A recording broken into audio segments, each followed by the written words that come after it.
Hello to all.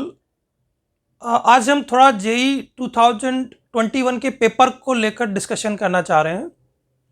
C, there is one certain thing about JEE advanced paper and that is nothing is certain.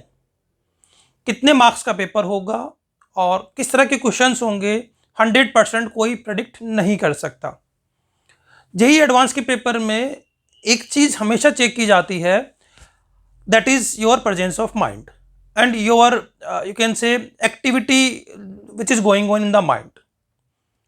In recent years जो JEE का paper है वो कुछ multiple task इस तरह से engage करते हैं कि दे चेक कि आप एक पजल को किस तरीके से लेते हैं और पजल को किस तरीके से सॉल्व करते हैं। इट मीन्स आपका माइंड मल्टीपल तरह से एक्टिव रहना चाहिए जेई का पेपर सॉल्व करते वक्त।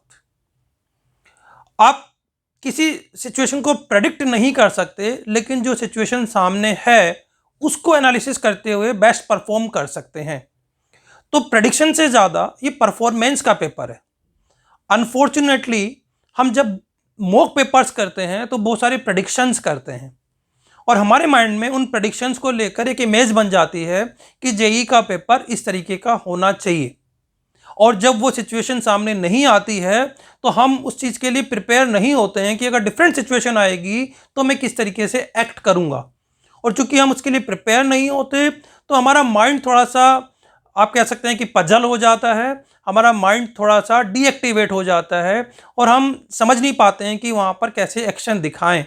और जब हमारे एक्शन प्रॉपर नहीं होते हैं तो या तो हमारी स्पीड कम हो जाती है, या हमारी कैलकुलेटिव पावर कम हो जाती है, या हमारी जो रीडिंग एबिलिटी है वो प्रॉपर नहीं रह पाती है, हम क्वेश्चन को ढंग से रीड नहीं कर पाते हैं। तो इस वजह से सडन परफॉर्मेंस हमारी खराब हो जाती है और हम एक डायरेक्शन लेस होकर पेपर को अटेम्प्ट करके आ जाते हैं। जैसे इस साल भी जब जेई का पेपर हुआ और कुछ बच्चों से हमने बात की तो उनका प्रेडिक्शन ये था कि paper 1 was easy and paper 2 was difficult. पर जब हमने एवरेज मार्क्स देखे तो सिचुएशन बिल्कुल उल्टी थी। Most of the student said that chemistry paper was most easiest paper, जबकि जब मार्क्स देखे गए तो मार्क्स में केमिस्ट्री सबसे थर्ड नंबर पे था। ज़्यादातर बच्चों का केमिस्ट्री में मार्क्स कम थे। रीज़न यही था कि हम डिफरेंट सिचुएशंस के लिए प्रिपेयर होके जाते नहीं एग्जाम में। जब हम मॉक पेपर करते हैं तो हम प्रेडिक्शंस पे और मार्क्स पे ज़्यादा कंसंट्रेट करते हैं रेदर देन कि हमारी स्ट्रेटेजी क्या हो।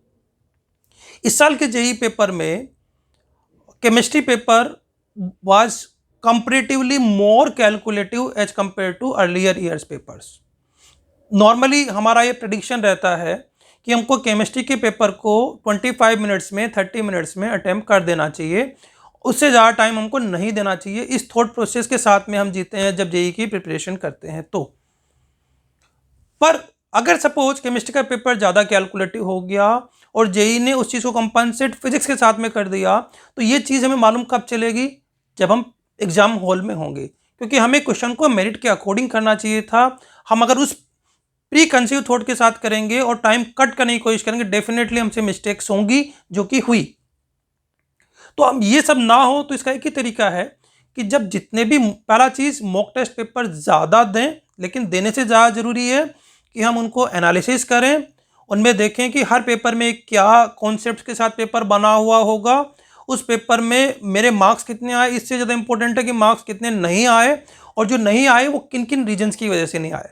देखिए, नॉर्मली हम क्या करते हैं, जब किसी पेपर को अटैम्प्ट करते हैं तो अटैम्प्ट करने के बाद में हम मार्क्स देखते हैं, रिलेटिव रैंक देखते हैं और नेक्स्ट पेपर के लिए सोचना चालू कर देते हैं कि अगली बार मैं ये रैंक लेके आऊँगा और अगली बार मैं इतनी परफॉर्मेंस ले आऊँगा।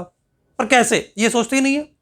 जब तक हम ये नहीं सोचेंगे कि इस पेपर में जो मैंने दिया है उसमें मेरी किस किस तरह की मिस्टेक्स हुई हैं, अगर मेरे को टाइम कम था तो किस तरीके से नेक्स्ट टाइम मुझे 10% 5% टाइम इंप्रूव करना है और इम्प्रूवमेंट के लिए कितनी प्रैक्टिस मुझे नेक्स्ट पेपर से पहले करनी है, क्या मुझसे रीडिंग के टाइम पे कोई क्वेश्चन गलत हुआ है, या मुझसे कैलकुलेशन मिस्टेक हो रही है, या मुझे स्पीड में ज़्यादा इंप्रूवमेंट करने की ज़रूरत है।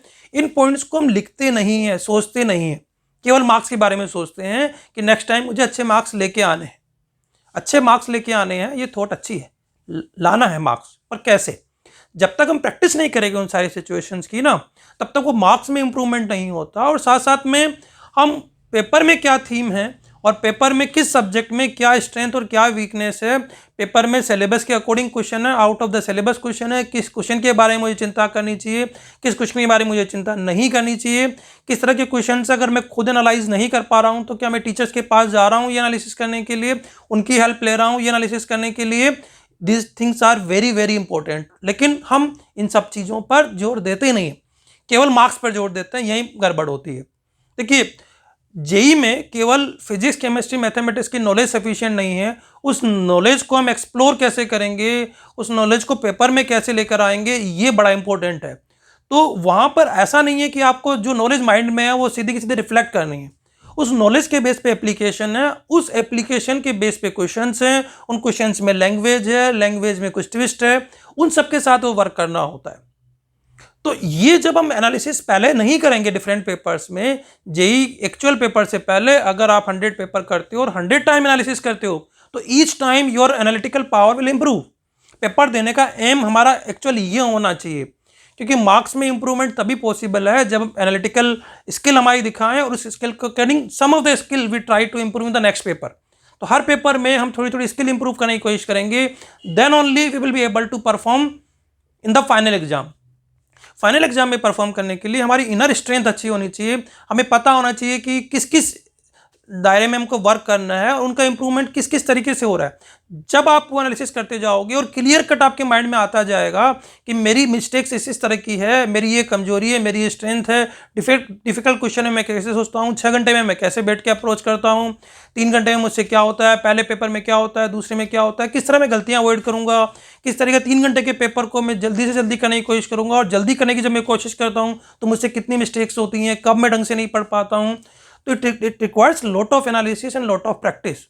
इसके बिना अगर हम पेपर देने जाते हैं, कई बार हमको लगता है कि एक डिफिकल्ट पेपर को मॉक पेपर में देने की जरूरत नहीं है, मॉक पेपर में मैं आसान से आसान पेपर अटेम्प्ट करूं, कर लो आप आसान से आसान पेपर अटेम्प्ट, और जेईई में जब डिफिकल्ट पेपर आएगा तब क्या करोगे, तब हमारा माइंड कैसे वर्क करेगा, डिफरेंट सिचुएशन में हमारा माइंड कैसे वर्क करेगा।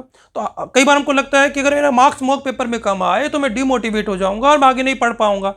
रियलिटी को अगर आप एक्सेप्ट नहीं करोगे तो उससे आपकी रियलिटी इंप्रूव नहीं करेगी ना। अगर आपके मार्क्स कम आ रहे हैं तो इट इज़ अ रियलिटी, अगर आपके रिलेटिव मार्क्स कम आ रहे हैं तो वो भी एक रियलिटी है। देन यू टू सी कि इस रियलिटी में मैं कितना इंप्रूव कर सकता हूं, this is called the positivity. आपको लगता है कि आप उससे डिप्रेस हो जाएंगे, आपके पढ़ने की हैबिट कम हो जाएगी, तो आप ये सोचिए कि अगर आप पेपर अटेम्प्ट ही नहीं करेंगे, एनालिसिस ही नहीं करेंगे, तो फिर इंप्रूव कैसे करेंगे। केवल थ्योरी पढ़ते रहने से इंप्रूव नहीं होगा ना, क्योंकि पेपर फाइनली केवल फिजिक्स केमिस्ट्री मैथमेटिक्स का नहीं होता। तो हर साल जेईई के पेपर में कुछ डिफरेंट सिचुएशन आती है, बहुत सारे पेपर जब हम प्रैक्टिस करते हैं तो उन डिफरेंट सिचुएशंस को हमको देखने का मौका मिलता है, लेकिन केवल हम मार्क्स पे ही कंसंट्रेट करते हैं तो उस मौके को हम गंवाते हैं। तो हमारा एम केवल पेपर देके मार्क्स देखना नहीं है, पेपर देके एनालिसिस करना है, उस पेपर में क्या क्या सिचुएशंस थी, उस सिचुएशन से मैंने कैसे एक्ट किया, कितने टाइम में कूल रहा, कितने क्वेश्चंस को मैंने अवॉइड करने की कोशिश की, कितने क्वेश्चन को मैं डिफिकल्ट सोच के जानने की कोशिश नहीं की और फाइनली बाद में वो क्वेश्चन में सॉल्व कर पाया।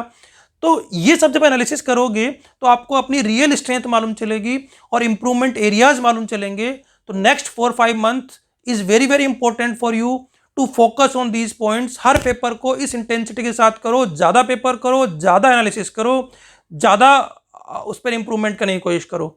हर पेपर के बाद दूसरे पेपर में आपको मालूम चलना चाहिए कि देर आर सम पॉइंट्स जहाँ पर आपने इंप्रूव किया, मार्क्स में भले ही ना हो पर वो पॉइंट्स आपको क्लियर कट पता होना चाहिए कि किस तरह की मिस्टेक्स आप कर रहे हैं और उन मिस्टेक्स को किस तरीके से अवॉइड करने की कोशिश कर रहे हैं, वो आपसे हो पा रहा है या नहीं हो पा रहा। लगातार इसके एनालिसिस करना ही इंप्रूवमेंट का एक रास्ता है, there is no other way. ठीक है स्टूडेंट्स, तो आप इस सब पे वर्क करिए, definitely you will improve. Best of luck.